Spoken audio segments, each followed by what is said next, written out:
ও ঠাংমা, আজকে সন্ধ্যাবেলা চায়ের সাথে গরম গরম চিকেন নাগেটস খাবে? সেটা আবার কি জিনিস রে? আরে তুমি খাবে নাকি বলো না, আমি তোমায় বানিয়ে খাওয়াবো, তুমি খেয়ে বলবে কেমন হয়েছে। আচ্ছা ঠিক আছে, বানা। আরে কি করে বানাতে হয় এটা? আরে এটা বানানো খুবই সহজ। প্রথমে মিক্সার গ্রাইন্ডারে একটুখানি হাড় ছাড়া মাংস দিয়ে দেবো, তারপরে আদা কুচি, রসুন কুচি আর পাউরুটির টুকরো আর 1.5 চামচ সয়া সস আর স্বাদ মতো লবণ দিয়েছি। মিক্সার গ্রাইন্ডারে একবার ঘুরিয়ে নিয়ে তারপরে বের করে ওতে 1 চামচ গোলমরিচ গুঁড়ো দিয়ে দিতে হবে। হ্যাঁ রে, পাউরুটি কটা দিয়েছিস? 3টে পিস কাটা পাউরুটির ধারের অংশগুলো কেটে বাদ দিয়ে শুধু মাঝখানে সাদা অংশটুকু দিয়েছি। আরে আমাকে কিছু করতে হবে নাকি? তাহলে দে, আমি করে দিচ্ছি। না, এখন আপাতত করবার মতো কিছু নেই, তুমি বরং এক কাজ করো, তাহলে ডিমটা ফাটিয়ে দাও, আর কিচ্ছু করতে হবে না। এতে আবার ডিম কেন লাগবে রে? আরে লাগবে লাগবে, ওটা কোটিং করার জন্য ওটা লাগবে। কিভাবে কি করছিস আমি কিছুই তো বুঝতে পারছি না। দাঁড়াও, তোমায় বুঝিয়ে বলছি আমি। হ্যাঁ বল তো দেখি।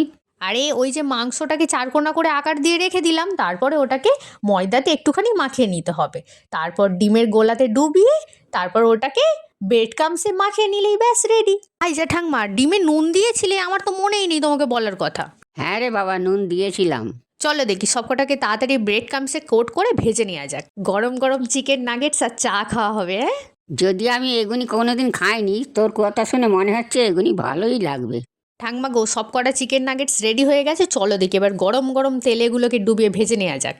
পাশে চাটাও বসিয়ে দে, চা দিয়ে তো খাওয়া হবে। আরে দাঁড়াও, এটা এখন ভাজা হোক, তার আগে চা করে নিলে চা তো ঠান্ডা হয়ে যাবে। শীতকালে সন্ধে হলেই খালি খালি চা খেতে ইচ্ছে করে। শুধু শীতকালে বলুনি, তোমার গরমকালেও সন্ধে হলে খালি খালি চা খেতে ইচ্ছে করে। ঠিক বলেছিস, চাটা আমার একটা নেশা হয়ে গেছে। কি রে, তোর আর কতক্ষণ লাগবে ভাই রে? আরে এক পিঠ ভাজা হয়ে গেছে, আরেক পিঠ উল্টে দিচ্ছি, এক্ষুনি হয়ে যাবে, বসো না তুমি একটু ধৈর্য ধরে। তুই একটা নতুন জিনিস খাচ্ছিস, আমার আর ধৈর্য ধরছে না। ঠাংমা যে কখন কি বলো, নিজেই বলো, রান্নাটা একটা ধীরে ধীরে করবার জিনিস, আর এদিকে নিজেই আবার তাড়াহুড়ো করছো। সত্যি বাবা, তুমি না। নাও, ভাজা হয়ে গেছে, এবার খাবে, আসো তো দেখি। এই চা না হলে আমি এখন খাবো না। আর ঠাংমা তো এখন খাবে না, কিন্তু রাজ আর নাজমা, তোমাদের আমার ভিডিওতে কমেন্ট করার জন্য অনেক অনেক ধন্যবাদ। সবাই ভালো থেকো, সুস্থ থেকো।